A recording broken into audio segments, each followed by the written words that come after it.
Hello everyone, कैसे हैं आप सब लोग? क्या हाल चाल हो रहे हैं? और जैसा कि आपने मेरे लास्ट व्लॉग में देखा होगा, अगर नहीं देखा है तो आप जाकर देख सकते हैं। हम लोग आए हुए थे अलशकरा फेस्टिवल में। अलशकरा ये ओमान की बहुत ही खूबसूरत जगह है, बहुत ही खूबसूरत कोस्टल एरिया है।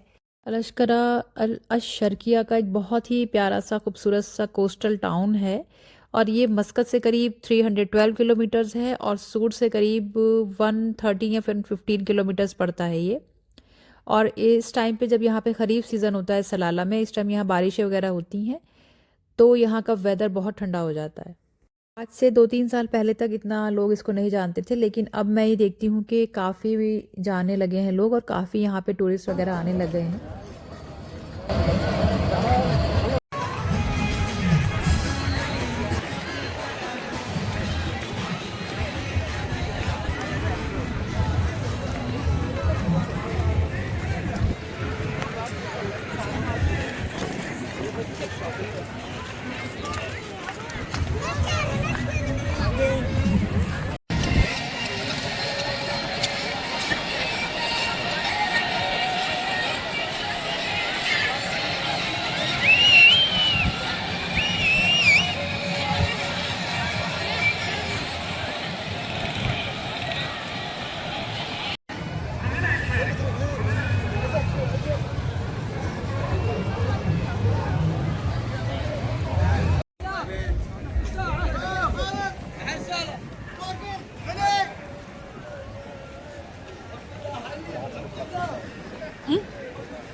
खूब लोग आए हुए हैं, भीड़ खूब है। हाँ, बहुत रश है। फ्राइडे का रीज़न तो है ही है, लेकिन खूब आ रहे हैं लोग फेस्टिवल में। पता नहीं कितने बजे से लग रहा है, ये 4-5 3-4 बजे से हो रहा होगा स्टार्ट शायद पीक करना, क्योंकि मौसम तो यहाँ पूरे दिन ही अच्छा होगा। मौसम तो बहुत अच्छा है। हाँ, धूप से बस थोड़ा बचना पड़ रहा होगा। 4 बजे के बाद से स्टार्ट होता हुआ। हाँ, कहाँ तक गाड़ियाँ लगी हुई हैं।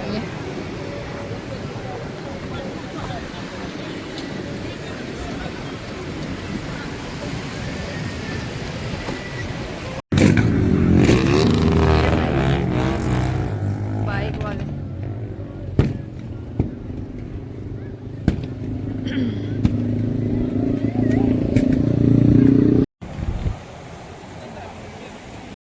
अब हम कर रहे हैं वापसी फेस्टिवल से। अल अशकरा म्यूनिसपैलिटी पार्क था जहाँ पे ये फेस्टिवल ऑर्गेनाइज़ किया हुआ है, और यहाँ से वापसी अब हमें जाना है सूर, जो कि यहाँ से काफ़ी दूर पड़ता है, हमें लगभग 1.5 घंटा लग जाता है। और निकले ही हम लोग आए ही लेट थे, क्योंकि फेस्टिवल की टाइमिंग की वजह से कि 4 बजे से स्टार्ट है, तो इस वजह से हम लोग आए ही करीब 6:30 बजे के करीब पहुँचे थे, क्योंकि धूप की वजह से भी हमें थोड़ी घबराहट थी कि धूप में पहुँच जाएंगे तो परेशान होंगे। लेकिन यहाँ मौसम बहुत ज़बरदस्त था, बहुत अच्छा मौसम था, इतना हम सोच कर भी नहीं आए थे। यहाँ आने के बाद हमें मालूम हुआ कि इतना अच्छा मौसम होगा, और थोड़ी ठंड भी लग रही थी। तो जिस तरीके के थोड़ा था कि कपड़े हमने पहने होते थोड़े कवर्ड होते और ज़्यादा, क्योंकि काफ़ी कुछ थे लोग थोड़ी जैकेट्स भी पहने हुए थे और कुछ ऐसा हल्का फुल्का सा पहने हुए थे, थोड़ा कवर कर रखा था लोगों ने, क्योंकि एकदम ओपन में था और ठंड बहुत थी, हवा बहुत ज़्यादा ठंडी थी। तो काफ़ी अच्छा लग रहा था, क्योंकि ये बहुत ही आइसोलेटेड सा कोस्टल एरिया है। ये अलशकरा का जो है बहुत अनटच्ड है और थोड़ी सी जगहों के मुकाबले। हालांकि ओमान ही पूरा ऐसा ही है ज़्यादातर जगहों पे, लेकिन जैसे मस्कत वगैरह है, ये जगहें हैं, ये थोड़ी सी हैपनिंग सी जगह है, यहाँ पे लोग रहते हैं, ज़्यादा होती हैं, भीड़ भाड़ सी होती है। लेकिन जब हम सूर आते हैं और सूर से अशकरा वगैरह की साइड जाते हैं तो बहुत ही अलग एक एक्सपीरियंस मिलता है।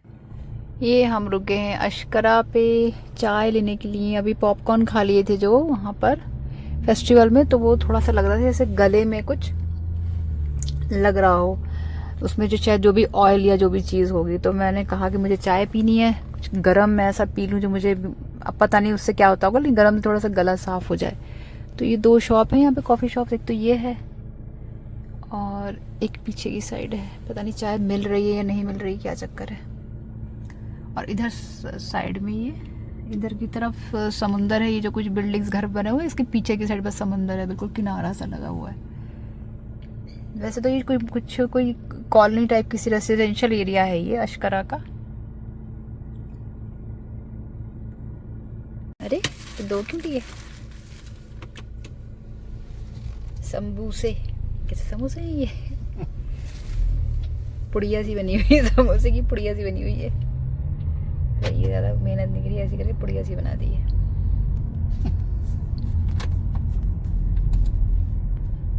ये समोसे, चाय अपने लिए भी ले ली।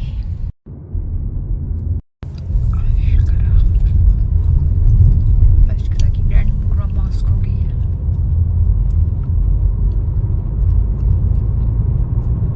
टाइम का उतना अंदाज़ा नहीं कर रही थी मैं, लेकिन जब मैंने चाय पी है और समोसा खाया है तो करीब करीब 9:30 पौने 10 बज रहा था, 9:30 बज रहा था। कोई चाय का टाइम नहीं था, लेकिन वो जो मैंने बताया कि चाय जिस वजह से पीनी पड़ी, और समोसे उसके साथ मुझे फ्री मिल गए। फ्री से मतलब मैंने मंगाए नहीं थे, वो मुझे ला के दे दिए गए, तो मैंने खा भी लिए। तो खैर खाना नहीं भी चाहिए थे, लेकिन मैंने खा ली, क्योंकि डेली में ऐसा रूटीन में कुछ होता नहीं है कि हम खा रहे हों, तो मैंने इसलिए वो समोसे खा लिए। और ठीक ठाक बने हुए थे वो समोसे, अच्छे थे बने हुए। और बस हम ये पहुंच गए हैं सूर। और सूर आने के बाद जो अब एक हमारे पास एक मसला था, क्योंकि रात का करीब बज रहा था 10:30 बजने वाला था, और हमें थी कि खाने की तलाश है। 10:30 बज रहा है तो हमें खाना कहीं किसी रेस्टोरेंट वगैरह में मिल जाए, तो उसी की तलाश में हम थे कि कहाँ पर हम खाएं। और जैसा कि मैंने हमेशा पहले भी अपने व्लॉग्स में बताया है कि जिस टाइप का खाना हम खाते हैं उस टाइप के खाने के यहाँ बहुत ज़्यादा कोई ऑप्शंस नहीं है, लिमिटेड ऑप्शंस होते हैं। और टाइमिंग का भी थोड़ा फ़र्क पड़ जाता है कि बंद होने का टाइम हो रहा हो तो वो एक इशू हो जाता है। और कभी कभी ऐसा होता है कोई चीज़ ख़त्म भी हो जाती है, कि जैसे हमें कभी कुछ खाना हुआ, एक बार हमें डोसा खाना था, हम रात को पहुँचे हैं 10:30 बजे, तो उन्होंने बताया कि वहाँ जो है बैटर ख़त्म हो चुका है डोसा का, तो आप कुछ और ऑर्डर कर दीजिए। तो हमें उस टाइम था कि रात का टाइम हो रहा है, कुछ हल्का फुल्का सा खा लें।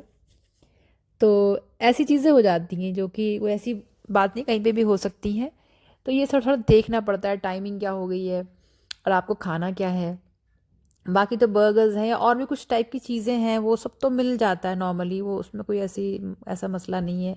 लेकिन कुछ चीज़ें ख़ास आपको ऐसी खानी हो तो वो नहीं मिलती हैं। कभी कभी ऐसी इशू हो जाता है जब थोड़े से लेट हो जाओ आप, तो टाइमिंग रेस्टोरेंट्स की बंद होने की हो जाती है, तो ख़ुद को भी अजीब लगता है कि अब आप सोचो कि चलो अभी तो 15-20 मिनट हम पहुंच जाते हैं, तो वो गलत भी चीज़ है कि आप बिल्कुल डेड लाइन पे ही पहुंच रहे हैं खाने के लिए, वो भी गलत है। मुझे लगता है कि मैं ऐसा ना करूं, कि थोड़ा इतना तो टाइम हो कम से कम कि बनाने वाले के पास कि वो ऑर्डर लेके टाइम से आ सके, उसे भी बर्डन फील ना हो कि बिल्कुल ही लास्ट मोमेंट पर आए हैं, तो वो चीज़ भी अच्छी नहीं लगती है। एज अ कस्टमर भी हमारी कुछ रिस्पॉन्सिबिलिटी है। खैर हम यहाँ पर पहुँचे गौरंगा भवन, लेकिन क्योंकि ये फ्राइडे भी था और यहाँ पे वीकेंड्स पे काफ़ी रश रहता है, तो इनके यहाँ पर हमें जो था वो भीड़ मिली, बिल्कुल सब फुल थी सारी टेबल्स जो थी। तो हम लोग ने सोचा कि अब कोई फ़ायदा नहीं इतना वेट करेंगे, फिर हम लोग घर आ गए। घर आ कर के मैंने बनाए आलू के पराठे।